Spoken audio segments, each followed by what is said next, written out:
Hello everyone, আমি রূপম চলে এলাম আজকের প্রথম ভিডিও নিয়ে। প্রথমেই জানাচ্ছি সবাইকে ভেরি ভেরি গুড মর্নিং। আশা করছি তোমরা সবাই খুব ভালো আছো এবং সুস্থ আছো। বন্ধুরা, এখন তুফানের সাকিব ভাইয়ার লুকস নিয়ে কথা বলতে এসেছি। দেখো বন্ধুরা, তোমরা হয়তো এখন যেই বিষয়টা জেনে গেছো সেই বিষয়টা কিন্তু দুদিন আগেই আমি জেনে গেছি।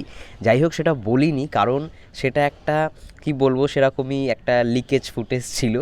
10th মে একটা আমি রিলস ভিডিও পাই, যেখানে কিন্তু তোমরা হয়তো গতকালকে যেই লুকসটা দেখেছো তোমরা সবাই জানো যে কালকে হারলানে খুব বড়োভাবে একটা অনুষ্ঠান ছিল বাংলাদেশে, এবং সেটার জন্য সাকিব ভাইয়া বাংলাদেশে গেছে এবং আবারও চলে আসবে তুফানের শ্যুটিংয়ের জন্য। তুফানের এই কথাটাও উল্লেখ করেছে যে তুফান রিলিজ হওয়ার আগে তুফান দেখাবে। এখন হারলানের তুফান ঝড় চলছে। যাই হোক, সারা ওয়ার্ল্ডে এই কথাটা কিন্তু বেশ ভালো লেগেছে পার্সোনালি আমার। রিলিজের আগে আই থিঙ্ক খুব ভালো রকমভাবে প্রমোশন করবেন উনি।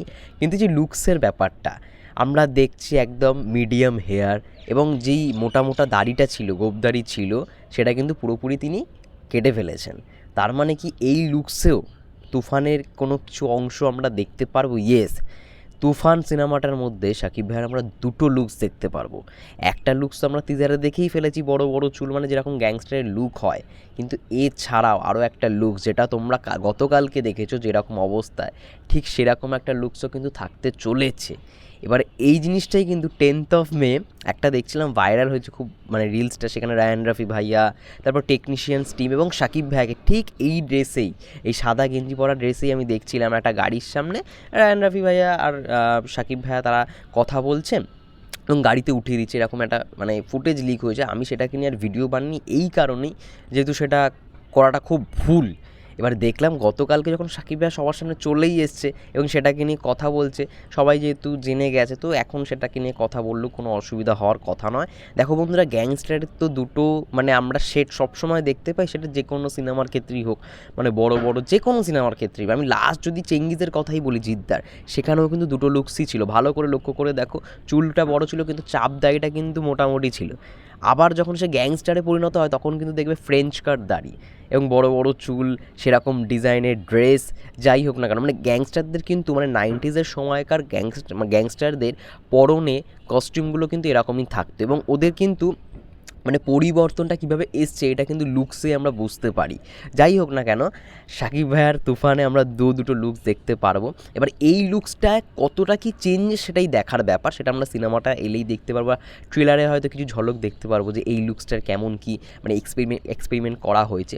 এছাড়াও আমরা গতকালকে যেই পোস্টারটায় মিমি চক্রবর্তীকে দেখতে পেলাম, মিমি চক্রবর্তীর লুক নিয়ে কোনো কিছুই হয়নি, যেরকম নায়িকাদের হয় সেরকমই। এবার অনেকে দেখছে, একটা কমেন্ট করছে, বেশ কয়েকটা কমেন্ট দেখলাম যে নাবিলার সঙ্গে মিমি চক্রবর্তীর একটা ফাইট সিকোয়েন্স থাকাটা খুব দরকার। তো এটা জানি না হবে কি না, কিন্তু হলে কিন্তু বেশ ভালো। আমরা তো সারা জীবন হিরো ভার্সেস ভিলেনেরই ফাইট দেখে আসছি বা এসছি, ঠিক আছে, কিন্তু নায়িকা হিরোইন ভার্সেস আরও একটা ভিলেন হিরোইনের যখন আমরা ফাইট দেখতে পারবো, জানি না নাবিলার ক্যারেক্টারটা এখানে কেমন, অ্যান্টাগনিস্ট নাকি প্রোটাগনিস্ট। যদি এখানে অ্যান্টাগনিস্টই হয় তাহলে মিমি চক্রবর্তীর সঙ্গে ফাইট সিকোয়েন্স রাখা দরকার, খুবই দরকার, এবং সেটা হয়তো থাকবেও যদি হয়ে থাকে। তো ওটা যদি হয়ে থাকে তাহলে তো বিশাল একটা ব্যাপার হতে চলেছে এবং আমরা শাকিব খান ভার্সেস চঞ্চল চরিত্র দেখতে পাচ্ছি।